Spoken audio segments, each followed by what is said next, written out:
You probably heard the news by now, but Rooster Teeth, longtime YouTube channel, has been shut down after 21 years. Now, he says, "It's with a heavy heart I announce that Rooster Teeth is shutting down due to challenges facing digital media resulting from fundamental shifts in consumer behavior and monetization across platforms, advertising, and patronage." There could be a myriad of reasons why Rooster Teeth shut down.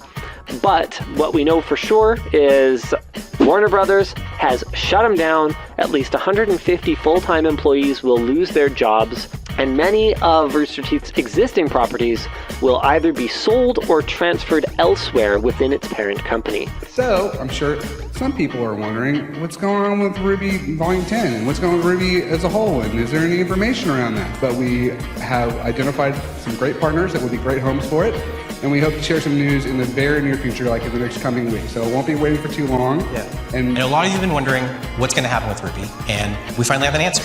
RWBY's found a new home with Viz Media. Woo!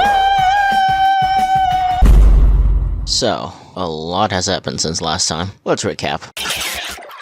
About a year ago, I released a 40+ minute video where I picked apart the very first volume of the web series RWBY, and judging from the amount of views it got, I'd call it a decently successful upload. The video focused mainly on pointing out Rooster Teeth's incompetent writing, as they pretty much failed in every single aspect, from introducing the characters to setting up the foundation for the wider plot of the story. And anyone who has seen it will know that I really didn't bother sugarcoating any of my issues. From that, we've concluded that RWBY as a series is currently being held up by a very shaky foundation without any real legs to stand on. Therefore, to follow up on that, we are now going to see how the show intends to expand and flesh out all the interesting ideas they half-assedly introduced. Because although a story having a very rough beginning is not exactly ideal, it's not inherently a game ender as long as the writers make sure to quickly adapt and find a proper pace. Now the question is, did Monty, Miles, and Carrie actually succeed in doing that? Well, that's what we're here to find out. So just like last time, I'm going to be going through almost every single event of the volume while simultaneously critiquing any issues I find along the way. You should probably buckle up for this one though, because I'm going to warn you beforehand. Despite having fewer episodes than the first installment, there are still quite a lot of things that need to be covered in terms of issues. Obviously, I'm going to try and be fair and give credit where it's due, but RWBY Volume 2 as a whole is fundamentally worse than its predecessor, mainly for various different reasons, which I'm hoping will become more apparent as we go through this dumpster fire. Also, as a final note, you don't have to have seen my first rant in order to watch this video, but I'm most likely going to be referencing it quite a bit, so I highly recommend you go check out the first installment of this video series just so you have full context to every single one of my arguments. But with that being said, that's enough stalling. Let's get to fucking business. Pull my double trigger and place the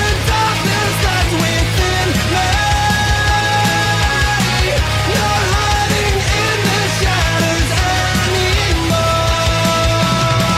And when this wickedness consumes me, nothing can save you and there's no way out.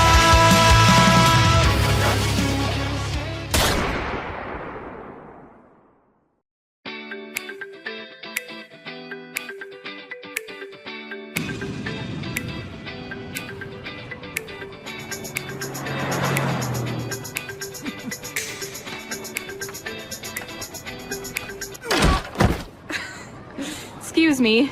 Sorry. I'm not really from around here. Oh, shit. Okay, looks like we're gonna have to rewind the tape just a teensy bit back.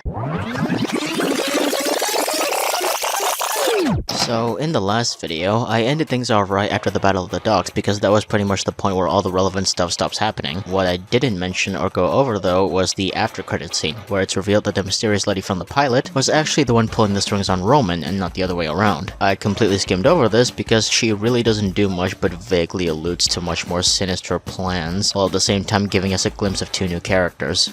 Volume 2 begins from the perspective of a boy and girl named Mercury and Emerald, the two people we just saw with Cinder. And I'll admit, the scene itself is actually not that bad. Emerald starts off her introduction by acting nice towards an old man before Mercury calls her out and reveals that she pickpocketed the old fossil. He then proceeds to playfully mock her, to which she just rolls her eyes and walks away. Just from a few seconds, we immediately know they're not entirely good people, presumably have different specialties, and a glimpse of what their dynamic is like as a duo, with Mercury being the chill quipster to Emerald's grouchy disposition. This is surprisingly good characterization, as delivered in a very subtle and natural manner. It It's just really unfortunate that the writers think you might be too stupid to pick up on that. Tall buildings, diverse culture. Nice, dopey people who are easy to pickpocket. Ooh, Emerald! Master Thief! Please don't take my money. I barely have enough to get by. So much for subtlety. I mean, come on, why bother doing the whole show don't tell dance if you're still just going to tell us right afterwards? That's like if in this scene of Hunter x Hunter where Hisoka finds a paralyzed Gon, and after showing a visual of a butterfly getting caught in a spider web, they just have Hisoka go, "Oh, you're like an insect caught in a trap." Like, bro, we get what you're insinuating. I know the IQ of a RWBY fan is lower than average, but I don't think they're that oblivious. This is then followed by a scene of these two going into a bookstore, and Tuxin, the owner of said store, is revealed to be a White Fang deserter, which the duo have come to murder. Both of them are being incredibly coy and threatening throughout the entire exchange, even making references to books that are supposed to match the current predicament, like The Thief and the Butcher, Violet's Garden, and The Third Crusade. Or at least that's what I'm assuming. The fact of the matter is, we don't know the contents of the books mentioned because they're exclusive to the RWBY universe, so we don't know if they're meant to be metaphors to the situation or not. I mean, I guess The Thief and the Butcher could be easily interpreted since we were just shown that Emerald is a pickpocket, but The Third Crusade, there's a chance that it might be just a direct reference to the actual historical event from 89 to 92, but I failed to see the resemblance between catching a nobody traitor and a struggle to recapture a supposed Holy Land, especially considering the fact that the other two books mentioned are complete works of fiction. Overall, I wouldn't say it's a terrible scene, but like a lot of things in this show, it's clumsy and not very well thought out. Here's how I'd fix it. I think it would have been better if Mercury just immediately closed the blinds the second they entered. Tuxin will then come up from the back, causing Emerald and Mercury to smirk at each other. They exchange friendly greetings, get Tuxin relaxed, and then Emerald will then ask, "Have you got any history books? I'm very interested in the Faunus Rights Revolution," while panning the camera to a White Fang mask displayed on the shelf as decoration or something. Tuxin narrows his eyes, and then we see nothing but the outside of the store as the camera zooms away. End scene. You can insinuate his death in a later moment in the episode. It's not perfect, but I think these changes are a bit better than what we got. There's literally no reason to waste animation and runtime on the death of this irrelevant-ass character. If your budget really is as small as you're claiming it to be, then how about you at the very least try to be resourceful with it? But long tangent aside, a sloppy introduction is not exactly anything new when it comes to this show. At least we seem to be getting story progression, so naturally they decide to continue the rest of the episode with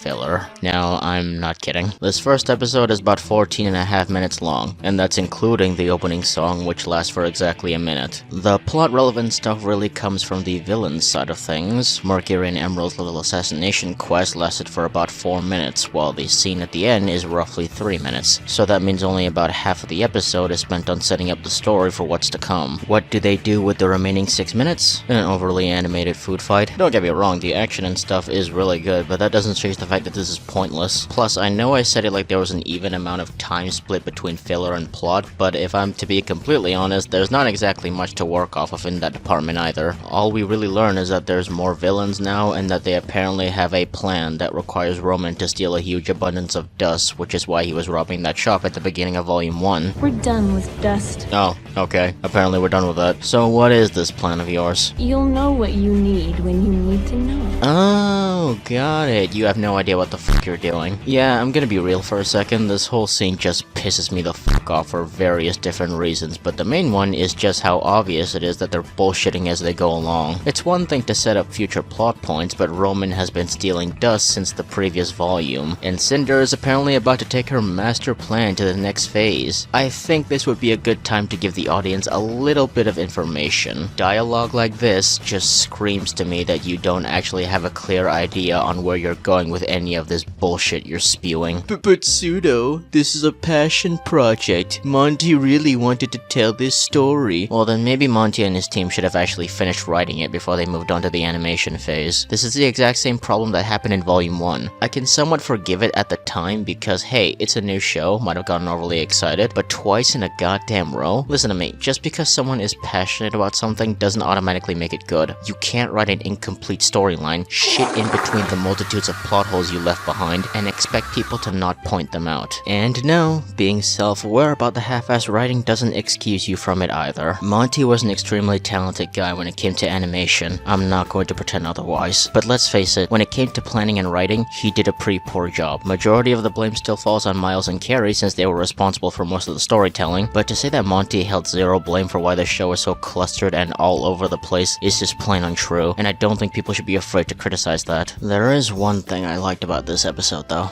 They're supposed to be the defenders of the world. And they will be, but right now they're still children. So why not let them play the part? After all, it isn't a role they'll have forever.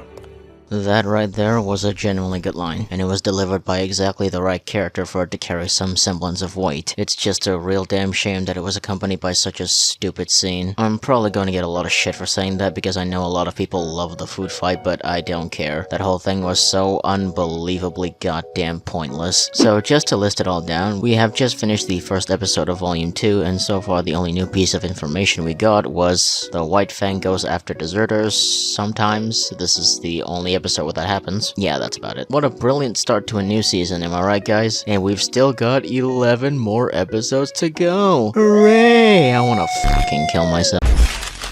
As if realizing they've just almost completely wasted an entire episode, the next one opens up by immediately introducing an important new character. Meet James Ironwood, headmaster of Atlas Academy and general of their military, who has just arrived to Vale for the Vytal Festival with an entire fleet of soldiers behind him, which sparks some concern from Ozpen and Glinda. Now, contrary to what you might believe, I actually really like this scene. Not because it's good, but because it serves as a perfect lesson to any aspiring writers about how not to write conversations. Tell us, it's time we talk about the importance of dialogue. Dialogue, as you might have guessed, is a very important tool used in storytelling that can be used in various different ways, such as to reflect a character's personality, or to deliver exposition about the world in a natural or unnatural way, depending on how skilled you are as a writer. Now, this is not to say that every single word that comes out of your character's mouth has to be a crucial piece of information or have deeper meaning to them. It's completely fine to have them say something like a goofy catchphrase or silly line every now and then for the sake of comedy, or just because you think it's a cool thing to say. However, it's typically advised to not make a habit of doing this and to only do it when you know it's not going to have long-term consequences. There's various ways you can choose to discipline yourself in this aspect, but personally, I just ask myself two simple questions. 1. Does saying this fit the character? Self-explanatory, but basically an ancient being who's supposed to be extremely wise, classy, and articulate shouldn't be flinging out swear words like a grade schooler who just learned how to curse. 2. Is what they're saying consistent with what's being shown? A line can be really ominous and cool as long as what's being said is actually true. For example, let's say you have the ruler of a kingdom that says the empire is suffering from a plague, and then when the doctors go into town, there's not a single dead or sick person in sight. Or you have a character who's a master thief who says he's got the entire town running scared because he's been on a robbing spree, yet despite this, there has not been any tightening of security, an increase in guards, or any indication that his statement is actually true. Oh, wait, I just described the actual situation in the volume. Yeah, I hinted at it earlier, but this is a good time to fully explain it. RWBY suffers from an extreme case of tell, don't show, as the majority of the things the characters say almost always either directly contradict what's actually being shown on screen or just doesn't make sense in general. Case in point, this entire conversation between the headmasters, which just created more questions, most of which have no answers. I can certainly appreciate quality time between friends.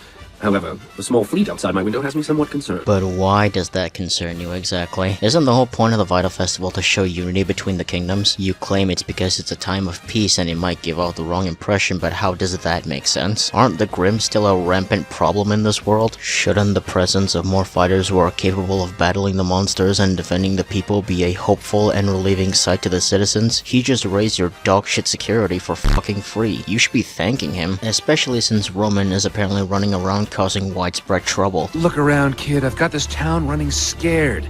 He's camping out at every corner. He's camping out at every corner.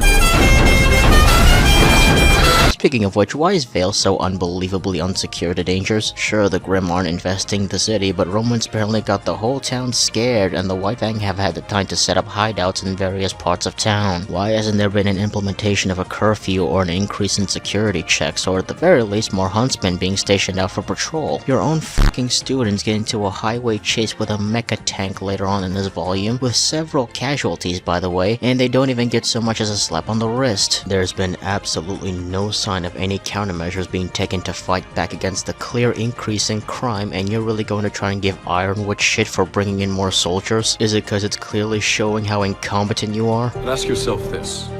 Do you honestly believe your children can win a war? Why is that even a question? Of course they're not. They're still teenagers. Isn't that the point of them being at schools like Beacon in the first place? To learn and grow into proper warriors to protect the world? Why would they need to fight the big battles right now anyway? Shouldn't that be the responsibility of students who have already graduated? You know, the actual professional huntsmen who have yet to make any real appearance despite being a crucial aspect of this world? Seriously, where are the huntsmen? I get that Vale is one of the major cities in Remnant, so it's not often susceptible to grim attacks, but you're seriously telling me that there's not at least one or two of them within the entire series? The only characters that come close to these so-called professionals in this world besides Glinda and Ozpin are these two goobers. It's like if Naruto cut out all the Jonin characters, or if My Hero Academia never had any pro heroes around besides the few at UA. The world of Remnant feels unbelievably dead outside of the main characters. But hey, since Ironwood asked a stupid question, might as well give him a stupid answer, Ozpin.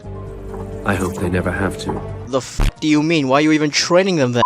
In the meantime, we cut to our main characters hanging out at the library while playing a board game, which I think is their way of attempting to do world building without it seeming like awkward exposition, and try and guess how that went. But you just activated my trap card!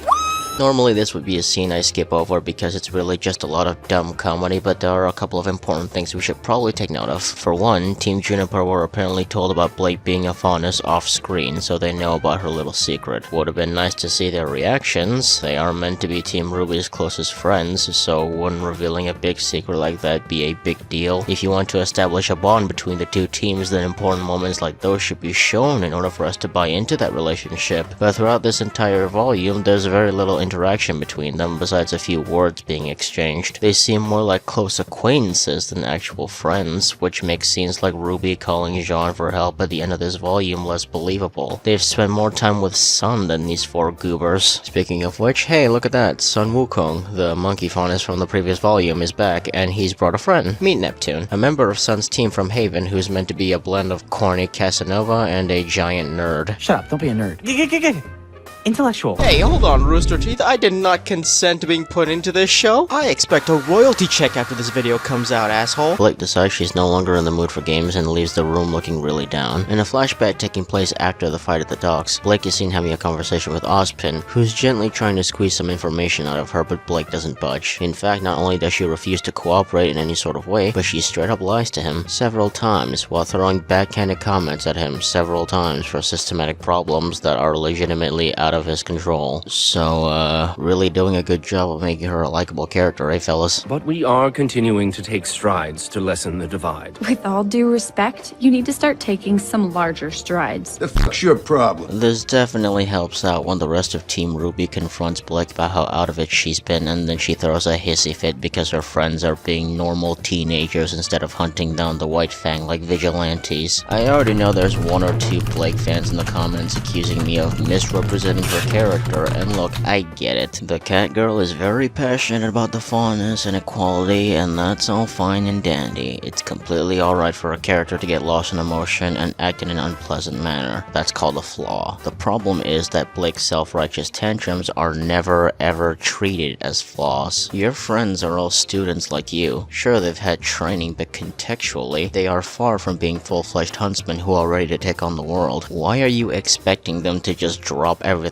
to hunt down your poor life decisions that you claim to be trying to leave behind? And how the hell are you going to blame Ozpin and the other huntsmen for not doing enough to take down the White Fang when you yourself refuse to work with them in any useful capacity? If you think they're so helpless without your inside information, then just tell them what you know. Ozpin even went out of his way to offer you a chance to help. You could have just given him the info. I'm sure he would have found a way to get it to the authorities without ratting you out. All in favor of becoming the youngest hunter sis to single-handedly bring down a corrupt organization conspiring against the Kingdom of Vale.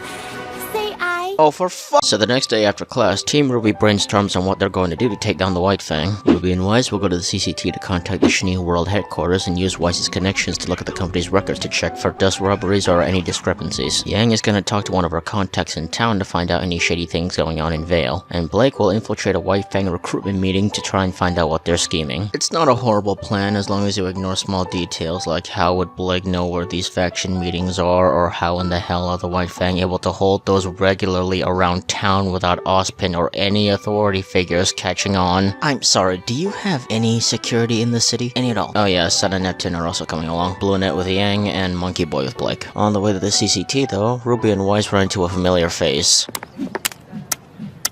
Oh. You dropped this.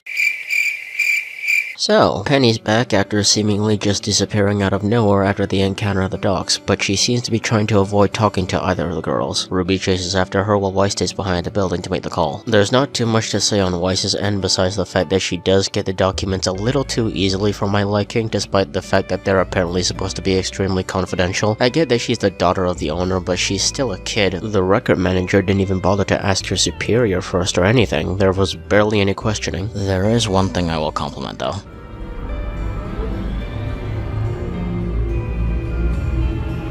This scene right here of Weiss practicing her smile in the elevator is probably one of the best written scenes in the entire volume so far. She doesn't say a word, but there is so much being conveyed just from these few seconds. It's quick, it's subtle, but most importantly, it does exactly what it's meant to do, which was to give us a glimpse of the strained relationship between Weiss and her folks back at Atlas. Even the part where her smile drops after the call is a nice touch. It's a good scene, props to them. Meanwhile, Ruby questions Penny about where she disappeared to on the night of the docks, but just as she's about to answer, they run across a public defense advertisement being conducted by Ironwood, who announces the release of new robotic soldiers known as the Elysian Knights, as well as the Paladin, which is essentially just a mecha tank. I can't believe I'm saying this, but Cora did it better, and I fucking hate Cora. In the midst of the show, a couple of soldiers spot the two girls and Penny starts bolting. They get into a bit of a chase sequence that I don't know whether to call stupid or mildly amusing, but at the end of which this happens.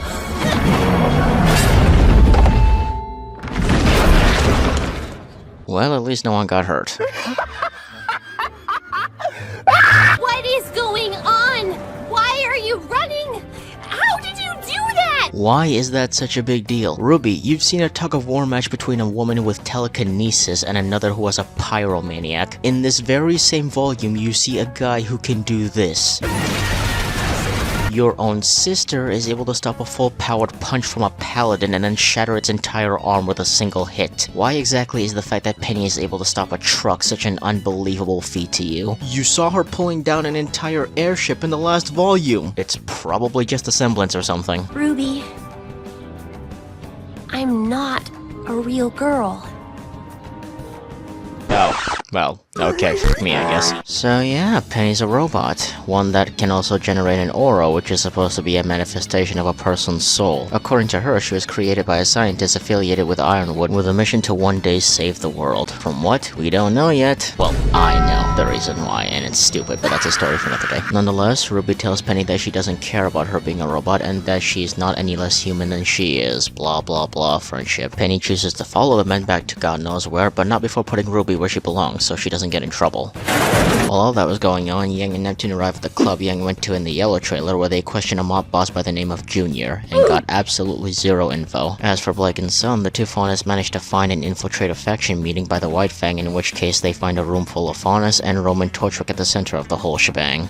With friends. As it turns out, Torchwick is able to rally the ignorant Faunus into joining the Fang's cause by blaming things like the government, military, and society as a whole for the oppression they face. I'm sure there's a really funny joke I can make about this, but I'd rather keep my monetization, so no thanks. In addition to this, he also unveils that they've managed to snag one of those paladins that Ironwood was showing off to the public earlier. How did he get that? Very good question, Blake. Stop asking questions, old man! Unfortunately, right as Blake and Sun decide that they've seen enough, Roman manages to sniff them out from the crowd. So she takes out the lights and buys them just enough time to escape through the window before they're completely surrounded, but Roman follows quickly after them while riding the Paladin. I'm not sure why exactly he decided to do this, since this really doesn't benefit him in any sort of way. Sure, they know he has the Paladin now, but Roman himself doesn't even know what Cinder's big plan is, so it's not like he was able to leak any useful information in the first place. Realistically speaking, Blake and Sun don't have any useful information besides the general location of operations, which you can easily adapt around. Not to mention, he goes on to start this big-ass chase sequence with Team RWBY where he's mowing through cars in the middle of town, which is not only a surefire way to draw Ironwood's attention, but he even ends up losing the Paladin by the end of the fight. Yeah, the action is fun and admittedly pretty cool, but literally, why did Roman do this? He gained absolutely nothing from this. You lost your mecha tank, the authorities now know you have access to their mecha tanks, and what's to stop them from tracing this back to the warehouse and potentially getting a lead on your whereabouts? But then again, maybe I'm once again overestimating Ozpin's security, since Team RWBY don't get into trouble for any of this, which means the police didn't even manage to trace back the involvement of 4 brightly colored teenage girls going to the most prestigious school in town with this massive street chase that probably costed millions in terms of property damage. Couldn't even trace it back to Weiss, who comes from one of the most influential families in the world. You two are really shit at your jobs, you know that? As for the fight with the Paladin itself, it was alright. Monty may not be much of a writer, but he's extremely talented when it comes to animating fight scenes. I did like several of the group attacks that Team RWBY were doing throughout the scuffle, but it becomes significantly less impressive when you take into account the lack of setup to this development. The whole spectacle is meant to show that they're becoming more in tune as a team, but the first and only time we've seen them fight together before this episode is the stupid cafeteria fight. I think their teamwork would have been much more impactful if prior to this we'd seen them maybe train together at school and fail to work together effectively, or just something to make this feel more earned. If you asked me, I would actually change it to where they lose to Roman in this scenario, both due to inexperience and being incapable of properly coordinating with each other, so they then have to be saved by an actual huntsman. This would not only serve as a good way to showcase the significant power gap between a student and a full-fledged huntsman, but it would also give Team RWBY a flaw/issue that they have to overcome if they ever want to get stronger. Then you can just have them pull all these cool tag team moves later on during the final battle of the volume to show that they've grown as characters and are now able to function as a unit. Boom, character growth. It's not that hard. But now that's not what happens. Instead, like I mentioned earlier, they cause a shit ton of property damage. Roman loses the fight but manages to escape in the end, and the 4 girls somehow come out of this whole fiasco without facing a lick of consequence. I wish I could say I'm surprised, but at this stage I just expect disappointment. At least we got to see Neo though, so not a total loss.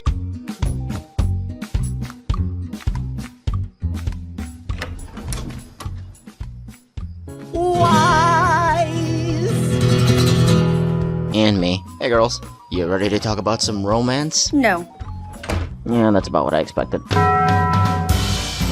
Alright, I suppose I've avoided it long enough. It's time to address the giant smelly elephant in the room. The romantic subplots in the show are stupid, long-winded, and watching them make lobotomies seem appealing in comparison. After 4 episodes focusing on the little infiltration of the White Fang, the writers decided that we needed some downtime. The Vytal Festival is approaching ever so close, with more and more students from other academies arriving to Beacon, which Cinder, Emerald, and Mercury take full advantage of to infiltrate the place while disguised as Haven students, though they haven't exactly done much besides collect information on potentially dangerous students, one of which being Pyrrha, whom Mercury fought in class and was able to figure out her semblance through their brief exchange. Her semblance is polarity, but you'd never know just by watching. After she made contact with my boots, she was able to move them around however she wanted. Damn, what a specific assessment. I don't know about you, but I would have guessed like magnetism, which I think is basically the same thing, but he got the exact same wording that Pyrrha uses for it, all from like a brief exchange. Interesting.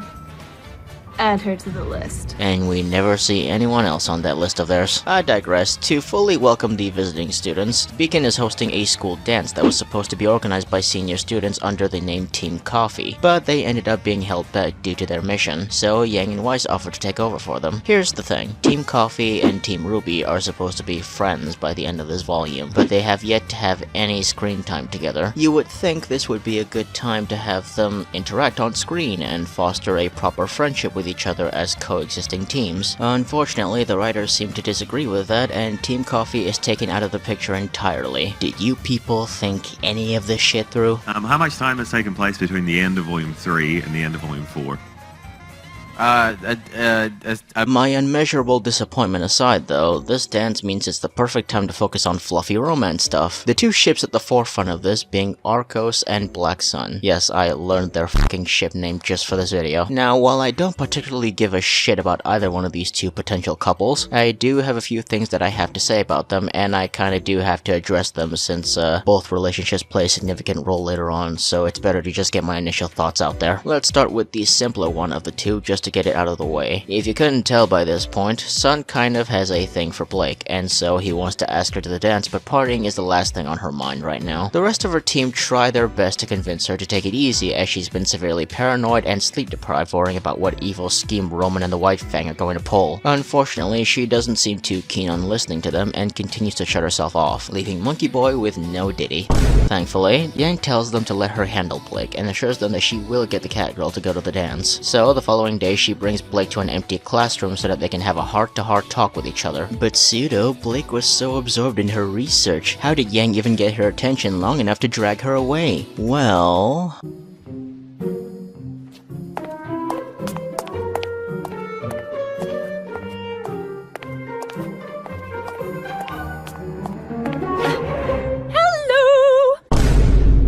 Wait, isn't this kinda racist? It's better if you don't ask. Naturally, Blake isn't too happy with her teammate for luring her in here, so she tells the blonde that she's not going to the dance, and to stop wasting her time. In response, Yang takes this opportunity to tell Blake about her upbringing, and it's here that we get to learn a little bit more about her as a character. According to Yang, her mother Raven had left their family almost right after she was born, which left their father, Tai Yang, in shambles. A couple of years after she disappeared though, Tai was able to find love again with a woman named Summer Rose, his teammate who, unfortunately, ended up dying on a mission a few years after giving birth to RWBY. One day, Yang finally found what she thought was a clue as to where her mother might be, so she waited for her father to leave and left the house with RWBY in tow. It was a long, tiring journey, but she made it in the end. However, the thing waiting for her wasn't Raven, but instead a pack of Grimm. Fortunately, before they were eaten alive, their Uncle Crow showed up just in time to save them. The reason for telling all this to Blake is to make a point that it's alright to be dedicated to a certain goal. Yang herself hasn't given up on the search for her mom, but they shouldn't destroy themselves in the process or it'll all be pointless. Once again, I'm going to give some genuine credit to the writers here because I actually really like this scene. Yang's story is genuinely pretty compelling and she makes some legitimately good points throughout the whole sequence. Plus, it's pretty nice to see that there's more to her than just the punchy girl with huge tits, and I think this was a good bonding experience between two partners in an intimate, platonic manner. You can interpret it however you want, but personally, all I saw was a girl lending emotional support to a friend who was going down a self-destructive path, especially when this whole conversation just results with her going to the dance with Sun. I'll leave it at that for now, but this topic will come back for another day. On the other hand, we have Pyrrha, who wants to go to the dance with our lovable blonde idiot John, but he's dead set on asking local ice queen Weiss. Now, out of all the dusty, musty, disgusting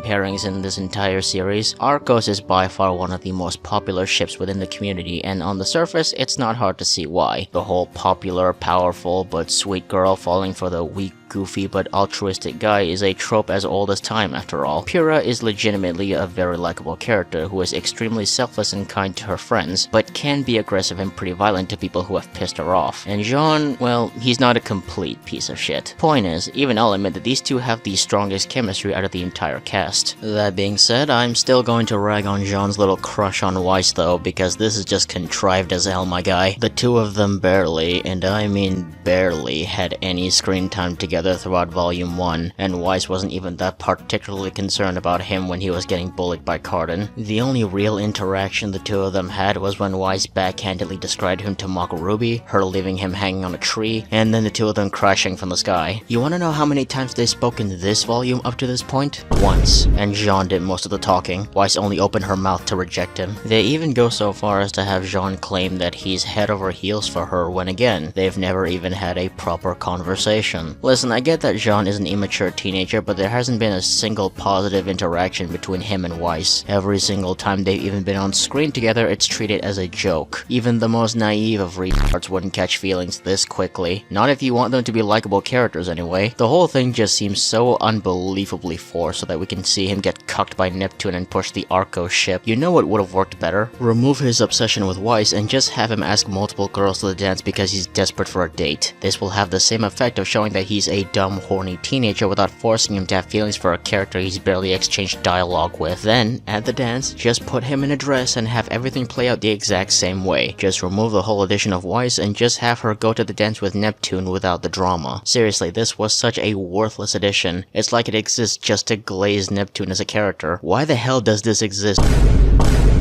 Oh.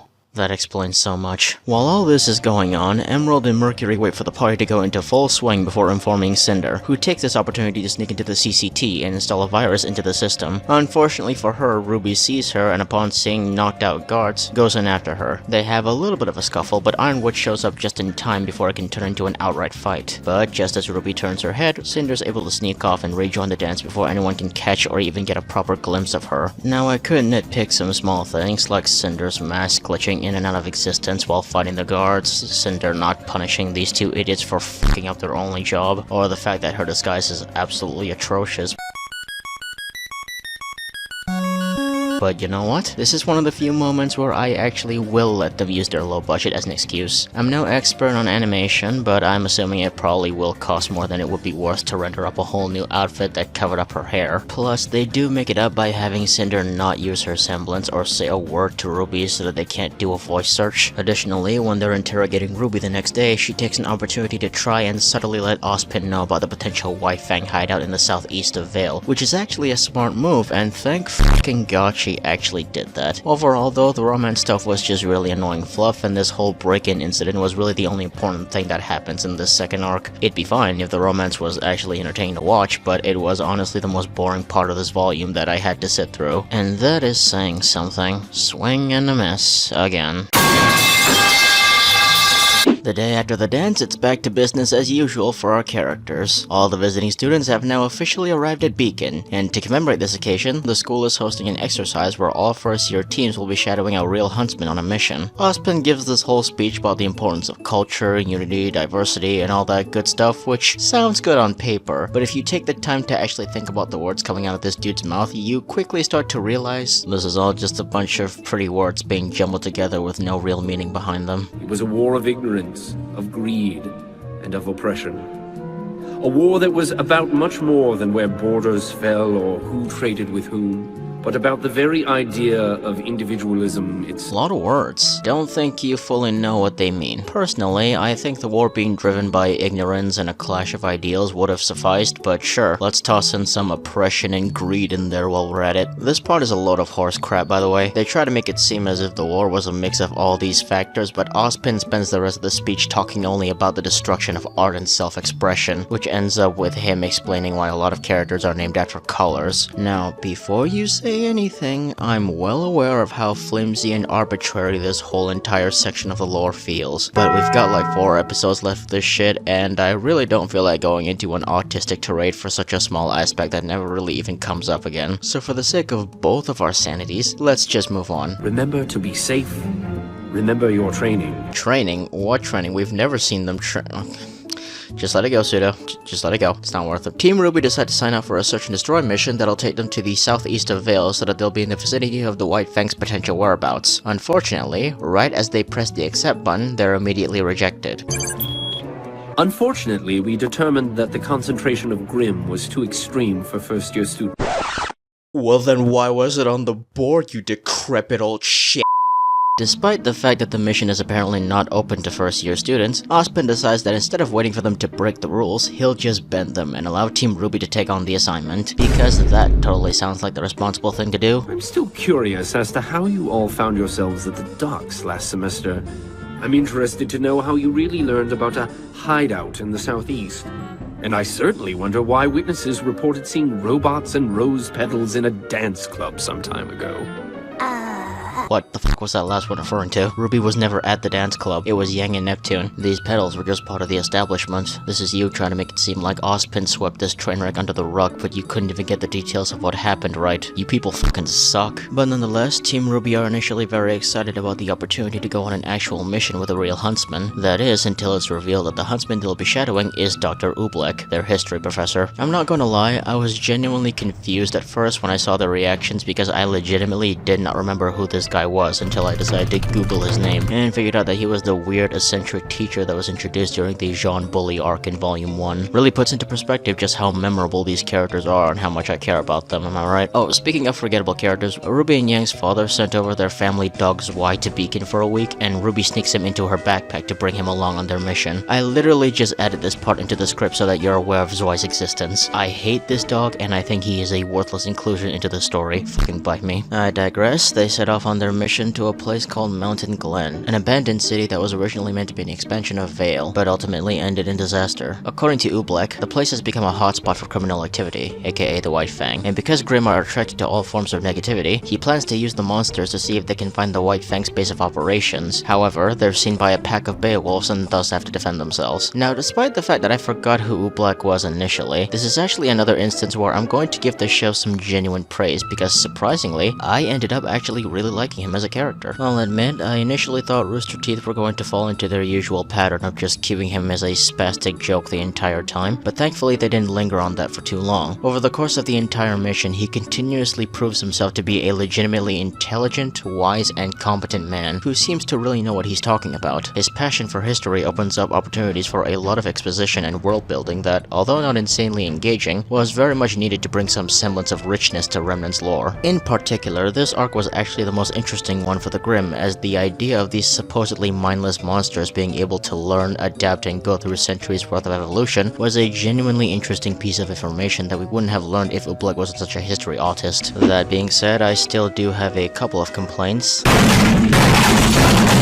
The first one being his voice actor. I've avoided talking about the performances up to this point because 1, none of the people who've been around since the start are actual voice actors, and 2, I don't generally care too much about this aspect. Not saying I'll stomach every dogshit performance that gets thrown my way, but as long as it's not completely insufferable, I'll normally just tolerate it. As for Oobleck's voice actor, I don't want to give him too much shit because for the most part he's okay, but there's a significant number of instances where he just goes into incoherent mumbles while trying to do the talking really fast gag, which just really made it annoying because I had to keep rewinding to try and catch what he just said. Tell me, Yang, why did you choose this line of work? Did you catch that last part? Because I sure fucking didn't. I had to switch over to the Japanese dub to see what the hell he just said. As for the second complaint, we'll get back to that later. As the girls continue to chip away at the Grimm roaming the area, Oobleck asks each of them except Ruby what their reason is to become a huntsman, to which none of them give an answer that they're particularly satisfied with. Later that night, while Ruby takes the first watch, the other three have a heart-to-heart talk about their goals and purpose. I'm not going to rag on Yang's reason too much because truth be told, I can fully see a character like her wanting freedom, adventure, and all that jazz. Weiss, though, claims that she's fully aware of her father's unethical ways and wants to restore the honor of her family name from his corrupt hands. And listen, I like Weiss, that's all fine and good, but how is being a huntress going to in any way help with reaching that goal? Like, don't get me wrong, I'm sure that in a world where monsters are supposedly roaming around the entire globe, people like huntsmen and huntresses who can fight them off probably hold a good deal of influence, but the Schnee Dust Company is supposedly the biggest manufacturers of their world's version of ammo. Suppliers are just as, if not more important than the actual fighters, and the two have different but equally vital roles within a conflict. Which is why I feel the need to make things right.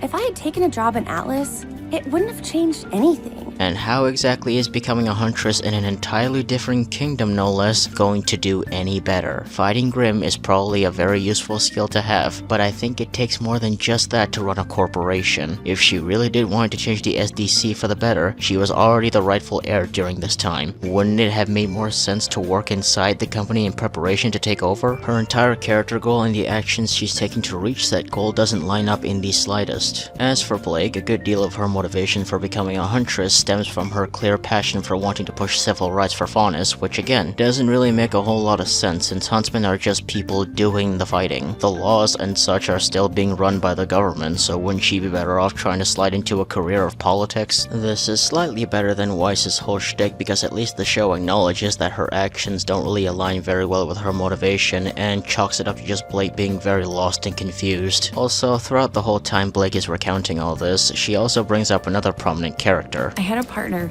named Adam. More of a mentor, actually. He always assured me that what we were doing would make the world a better place. But of course, his idea of a perfect future turned out to be not perfect for everyone. Be sure to keep this person in mind because it might come up sooner than you think. Later that night, Zwei runs off in the middle of Yang's watch and Ruby runs after him without telling anyone. I'm not sure why, Yang's right there. She could have just given a quick, hey, the dog ran off before zipping away. Not to mention, how does Yang not notice Ruby leaving? She's in her peripheral right here. Aren't these girls supposed to be moderately trained for combat? You're telling me she didn't even have enough awareness to realize her sister, who's standing only a few feet away from her, waking up grumbling, grabbing her large-ass weapon and running off. She whisper yells at the dog as he ran, for fuck's sake.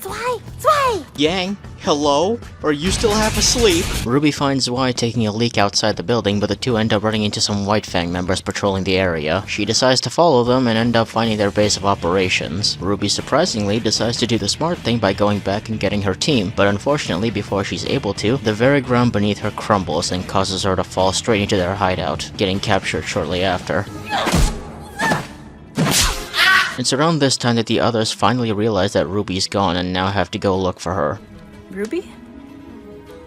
Hey, where's RWBY? Gee, I don't know, Yang. Maybe you should have looked a little more to the left. They ultimately find the giant hole that RWBY fell through, and Oobleck tells them about an underground subway system that was ultimately left abandoned after the failure of Mountain Glen. Meanwhile, RWBY is brought deeper into the underground facility where she's once again met with Roman Torchwick, who seems to be taking a good deal of pleasure from shitting on a prepubescent teenager. He tries to interrogate her, but before he could get any useful information, Oobleck and the other girls arrive, giving RWBY the opening she needs to escape from Roman. Now normally I would take a second to make fun of Roman and the White Fang's dogshit aim, but the fuck kind of bullets are these? They're going straight through her! Realizing their plans have been compromised, Roman decides to improvise and orders the Fang to get the train running. RWBY tries to call Jean for backup but is unable to get a signal. As I said before, the fact that he was the first person she called is cute but a little unearned when you realize how little they've interacted this volume. Nonetheless, the gang manage to get themselves onto the train and quickly find out that every single cargo has a bomb strapped to it. One by one, they get disconnected from the train and explode, creating openings for the Grimm that are then being led to the city of Vale. This is where my second complaint from earlier comes into play. Oobleck doesn't get nearly enough action as he should have. Let me give you the facts real quick. We have yet to see a single professional huntsman fight in this series besides Glinda during the first episode, and even that barely counts in my opinion. I can sort of forgive this though because it's been mostly school stuff up to this point, but this is an actual mission. Oobleck is supposed to be the one that they rely on throughout this mission, but he doesn't get a single significant fight throughout this entire debacle. This could have been a really good opportunity to have him absolutely go off on these guys, really showcase the difference between students and full-fledged huntsmen. Guys, it's okay for the main characters to not save the day all the time, especially in the early stages of the story. For example, when Naruto went off on his very first real mission, the team was attacked by an infamous assassin called Zabuza, and the show made it very clear that he was way stronger than Naruto, Sasuke, and Sakura, which meant Kakashi had to be the main fighter in this situation while the Genin protected the mission client. Unfortunately, at some point during the battle, Zabuza manages to trap Kakashi inside a water prison, leaving 3 literal beginner-level ninjas to go up against an extremely dangerous Jonin-level killer. Through a series of planning, teamwork, and a bit of luck though, they were able to formulate and execute a strategy to bypass Zabuza and free Kakashi from captivity. As you can see, despite technically being the main characters, the trio, including the actual protagonist, actually take on a much more supportive role in this battle. From the very start, it was never a question on how do we defeat Zabuza, because no amount of planning is going to help them achieve that. Instead, their whole entire aim was always how do we free Kakashi so he can defeat Zabuza. With this, not only do we give every character a role to play, but also set up a firm line in the sand in terms of power scaling, which is that Genin are no match for fully fledged ninjas. In RWBY, despite the fact that I like Oobleck as a character, we don't get anywhere near the same level of display for power dynamics that we got from Naruto. Instead, Oobleck sends Yang, Blake, and Weiss ahead to try and stop the train, while all he does is fight a bunch of the robot paladins being piloted by White Fang members. And as if that's not disappointing enough, not only is the majority of this fight done off screen, as we really only get to see him take down one of these hunk of chunks, but he was also being assisted by RWBY the entire time. He's clearly smart and wise, don't get me wrong, but in a profession where the most important skill is your fighting ability, he hasn't shown any evidence that he's any stronger than a student despite supposedly being a professional huntsman. Just all around really disappointing. As for the fight on the train, not too much to say on any of these. Most of Weiss's fight is spent on her just absolutely wrecking this White Fang captain before he realizes he weighs twice her size, and Blake just completely bodies Roman despite the fact that she was struggling against him in the previous volume, even when she had Sun backing her up. I get that some time has passed since then, but we've seen her gone through little to no training whatsoever in between, so we're left to assume she just got stronger off screen. As for Yang, well, her fight was easily the best one out of the three. You might have clued in earlier, but I really like Neo. Her design is really nice, her fighting style is super elegant and fun to watch, and the fact that she has no dialogue means she's the only character to never say anything stupid. Plus, this is also the first time we see Yang get completely toyed with against a singular opponent, so it helps set up another genuine threat among the roster of clowns. That being said, before Neo is able to deliver a finishing blow though, this happens.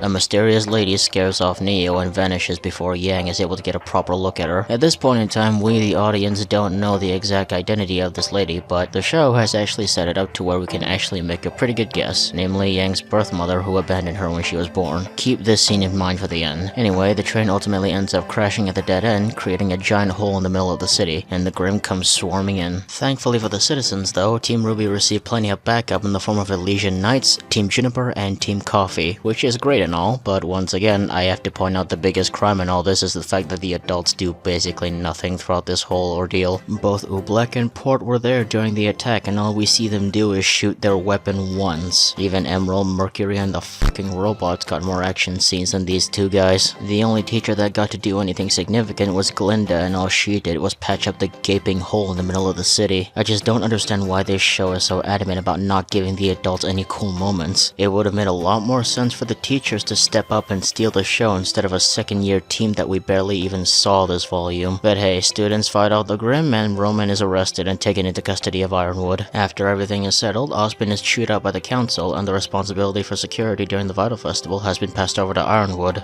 But after this festival comes to a close, we are going to have a serious discussion regarding your position at Beacon Academy.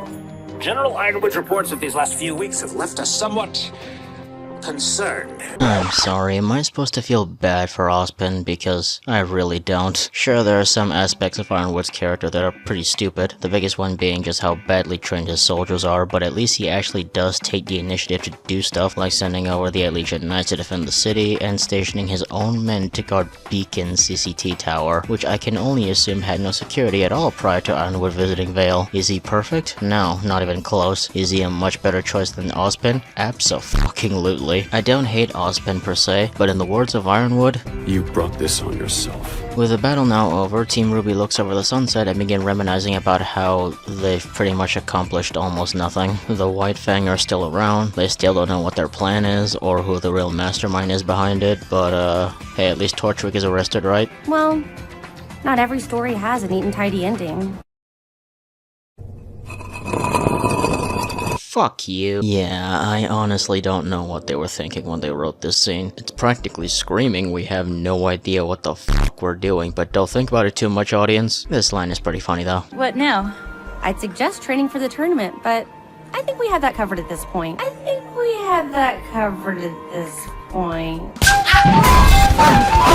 Speaking of not knowing what you're doing though, Cinder seems to be very pleased with what happened today, despite the fact that this was days away from her initial schedule. We as the audience still have no idea what her exact plan is up to this point other than the fact that apparently everything is going smoothly. Oh, by the way, remember the whole dust robbery stuff from earlier? That's all completely out the window. We don't know why they stole it, we don't know where it went or what they used it for, nor is it ever brought up again. They kinda just act like the whole thing never happened to begin with. It's a good thing we kept this big evil scheme so painfully vague, right guys? Now any inconsistencies or mistakes we make can be waved away and excused with a simple, it's all going according to plan. Writing is hard, so we don't know what their plan is, but a good deal of faunus did get fucked over leading up to the attack. Not to mention Roman, the only one of their guys we know directly interacting with the group, is now arrested. If this show was in any way smart, the White Fang would not be taking any more orders from these guys. No. But they'll listen to me.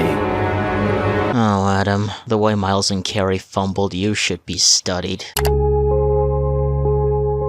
And that was RWBY Volume 2, a significantly shorter but just as, if not even more horrendous season than the previous installment. While there were definitely some improvements on certain quality of life aspects such as the model upscale, removal of shadow people, and an admittedly noticeable improvement on the voice acting, these are, as you would guess, purely superficial enhancements that don't really help make the story itself any better. The script is just as, if not even more lazy than Volume 1, the plot is all over the place or outright not present at times, and the attempts at character relationships friendship development feels hollow and unearned. A big part of the reason why this video took so long, aside from procrastination, is the fact that I have to rewatch these volumes in excruciatingly autistic detail, which makes it easier but all the more painful to find all the different problems. But aside from that, if I wasn't making content out of it, the show just feels like a waste of time. It's not to the point where there's no entertainment value to be had at all. The fights are good, as I've said many times, but that's the only genuinely entertaining aspect of it. Every time I turn on an episode, I just can't shake out that feeling that I could literally be watching something similar but better. The show just feels so incredibly confused and lost. It's clearly struggling to find its identity, and it's messing up a lot trying to do so. Unfortunately though, despite the shitfest that we just went through, this is still not even close to the worst of it, because no matter how horrible RWBY was when it didn't know what it wanted to be, it is still light years better than what it ultimately ends up becoming, and the story of its excruciatingly painful downfall begins with one little letter.